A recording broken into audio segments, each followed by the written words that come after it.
Hey, how you doing? Welcome back to Vinny the Axe. Today we have Chris Veleno with Veleno Guitars. And this is going to be an amazing interview today. Wait till you see this guitar. I guarantee you, most of us out there have never played or seen anything like this before. So thank you for coming to the show. You're very Appreciate welcome. it. Thank you for having me, Vinny. So I understand this guitar is aluminum, but before we get into all the specs, tell me how we got here.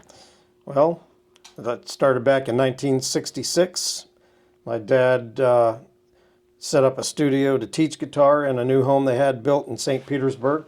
And the HOA would not allow him to put a sign out, so he thought that he'd make a mailbox stand in the shape of a guitar. Being that he was a machinist and worked with aluminum, he set out to make that mailbox stand out of aluminum. And as he was working on it, a co-worker stopped by and asked my dad what he was doing, and he told him, and the guy just looked at him and said, "If you're going through all that trouble, why don't you make a guitar?" And so my dad did. It was completed in August of 1966. Wow. Had a friend that owned a music store in St. Petersburg. Dad showed it to him. He thought it was pretty cool and wanted to show it to a guitar player friend. And Dad showed it to that guitar player, and that guy thought he was nuts. He said, "Guitars are made of wood, not aluminum." Right. Nobody wants a metal guitar. So Dad put it in a case and shoved it away, either in the closet or under the bed, but hadn't seen it for 5 years. And that guy that owned the guitar shop once again asked Dad if he still had it, and Dad said yeah, and he was hesitant to show it to anybody, and the guy talked him into it, showed it to a couple of guys that had a shop in St. Pete that made outfits for rock stars, and they convinced Dad to take it to a concert and show it. And I can't remember what the first concert Dad went to was, but within a few concerts, it was Mark Bolan from T-Rex bought Dad's first guitar, and he bought a second one as well as a gift for Eric Clapton. So what year are we talking about? And that would be 1971. Okay, wow, okay, all right. So from there, popularity took off, and everybody was wanting a Veleno guitar in the rock and roll world, from Mark Farner of Grand Funk, and I can't remember everybody, Pete Haycock from Climax Blues Band, Greg Allman played a Veleno, Sonny Bono from the Sonny and Cher Show bought a Veleno. Oh, wow. His guitar player for the band, Dan Ferguson, had one. I believe he had one first, and then Sonny bought one after he saw his. And the list just goes on and on of notable people. Todd Rundgren, Ace Frehley played a Veleno at one time, and just many, many more. So how many do you think are out in the wild? So Dad made around 200, and we don't have accurate record of exactly how many he made, but it was around the 200 mark. Okay. Well, okay. That's not that many floating about. No. Okay. All right, so continue on with the saga. So that was from 71 to approximately 78, and then my dad just decided to put it to rest. He had had enough for a while, and he kind of just took off from it. So I was only 18 years old at the time. I gathered up all the parts, and I just started selling some parts here and there. I put a couple guitars together, and I had worked, even though as a kid I still worked in the shop with Dad. helped run the machine that hollowed out the bodies. Dad set it up, and I'd handle the machine by hand. It was a hydraulic machine, and hollow out the bodies. And so I had a little experience with the guitars.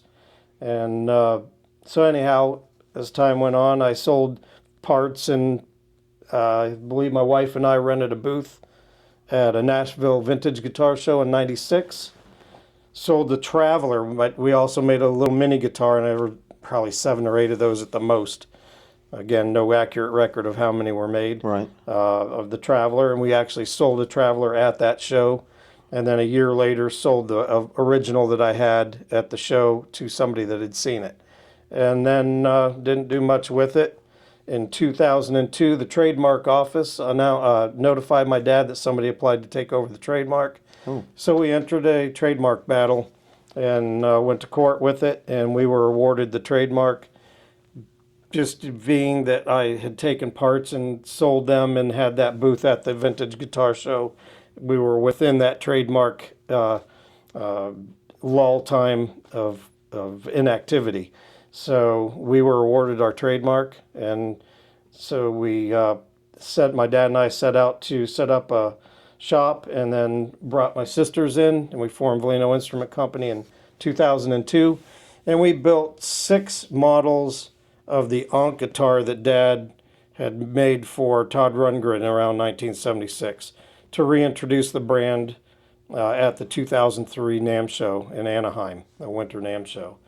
And we still have 4 of those, or 5 of those 6. One we're keeping, one we did sell, and the other 4 are still up for sale of the Ankh guitars.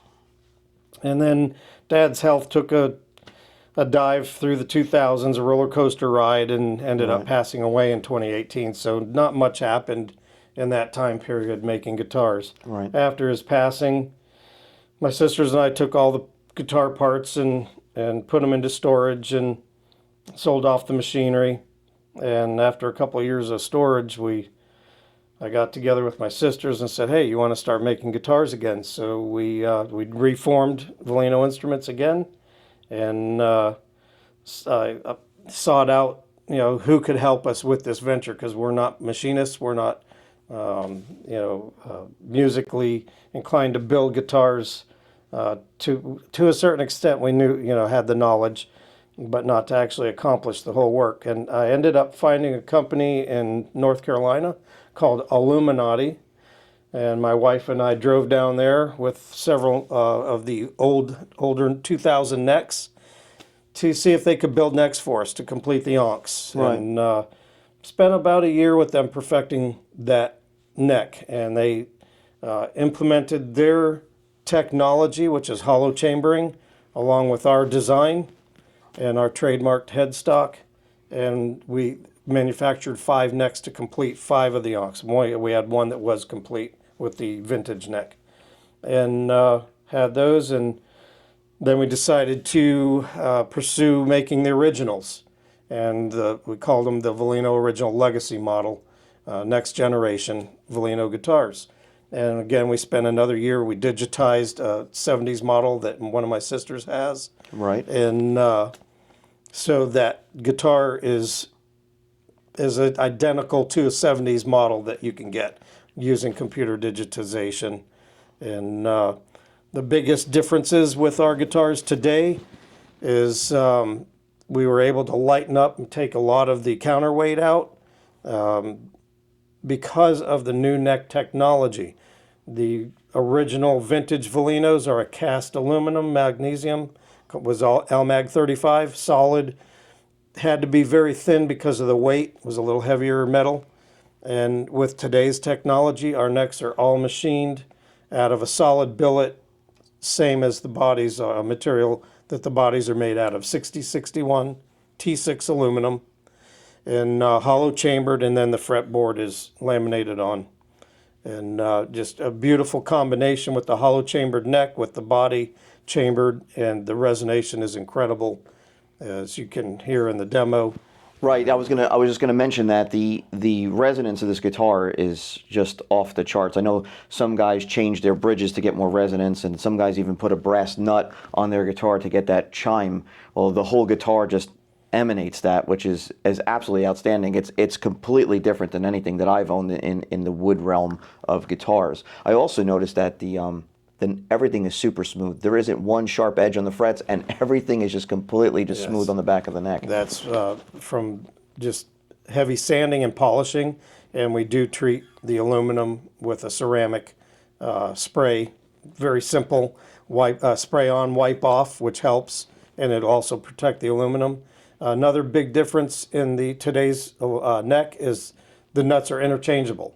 So you can put a brass nut on, you can put a different size. These are set up for number 10s. These are string joy strings on here, but that's a big difference. Dad's vintage guitars use Schaller machine heads, and today we're using Spurzl machine heads. Right, I noticed that. Nice. And locking tuners, and we can use Spurzl non-locking as well.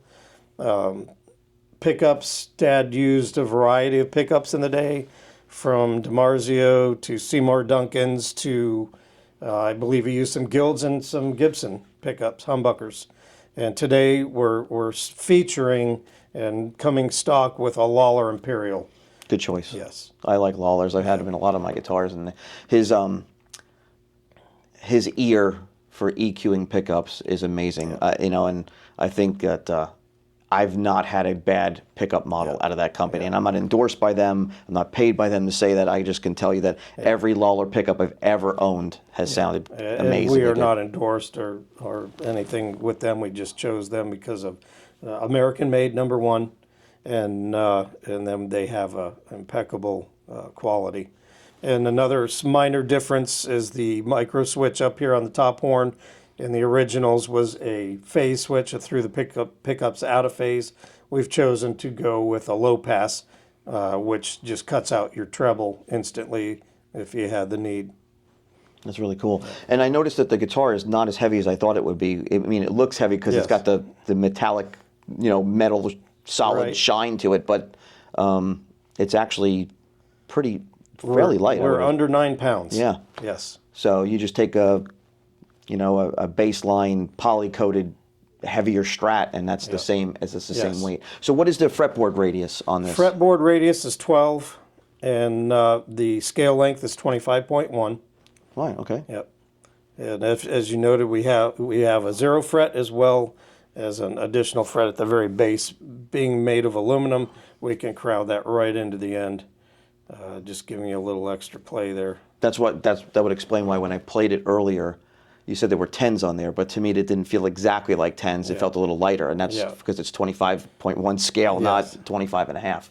So that's great. I always think 25 scale is a really good in between. If you like the Gibson 24 3/4, and you're not really a fan of the 25 and a half because it's too much tension on a Strat, the 25 in that zone always seems to be a really good bet for a guitar. Wow, I'll tell you what, the guitar played and sounded awesome, and I love this tailpiece. That is my dad's design from the 70s. This actual tailpiece is one that we had left over from the 2000s when Dad and I started making guitars. Fantastic. Yeah. And you mind if I grab it to show the back? Absolutely. So we have a bolt-on construction, but I'm noticing it's a machine screws. They're an Allen cap head screw, yes. Very cool. Yep. And a machine thread, yes. So if you notice, a lot of people pick it up, oh, you're missing a screw. But actually, Dad came up with this design in the originals. 3 screws hold the back cover on. 1 screw remains, and it's buried. So you can remove the back cover and leave the neck intact for servicing, and you can leave it strung and play. Oh, that's ingenious. Yep. Very, very cool. Yeah, I could see it counter set or whatever you would say in there. Yeah. Excellent. What a great guitar. Another minor difference is today we have aluminum pick guards that can be color matched or accent colored, where Dad's were acrylic, clear acrylics. That's cool. So if you don't want if you wanted to set off or how would you say, offset the chrome, you could always add something else. You could do a black anodized or whatever color you chose. We do anodized colors, and you can do. We have a gentleman that owns a gold anodized body, and he chose to put a chrome pick guard to accent and pick up the polished neck on his gold anodized body. Wow. Now frets, stainless steel They or are nickel? stainless steel. Excellent. Yes, whereas the vintage guitars were nickel. So the guitar pretty much essentially could last forever. Yes. That's off the charts. And we have Velenos out there, if they can be found, that are 50 years old and still going. And were they stainless steel frets back then? No, they're nickel. Oh, okay. I was gonna and say, they what? can be refretted, so Right. that's not an issue. Excellent. Yeah. Wow. I'll tell you what. Like I said, I've never played an aluminum guitar like this before, especially with an aluminum neck as well. So it's off the chain. It really is something. It's something different. And if you want something different out there, and you've had everything else, and you're the guy that has everything, you probably, I'm going to guess, you don't have one of these. This might be something on the bucket list to grab.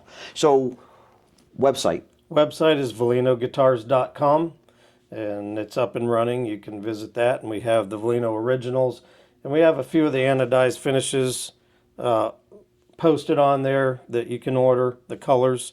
We are looking into other finishes, and as my dad was in the early day, he was always looking for a new finish, and with today's technologies, we have some plans to bring out some pretty wild stuff. That's awesome. I look forward to seeing what you guys keep coming up with. This is, even though it's old tech, it's new tech, and it was ahead of its time, Yes. and it's kind of still is. I mean, if you think about it. It is, and today's technology in machining is incredible in what we've been able to do with this guitar.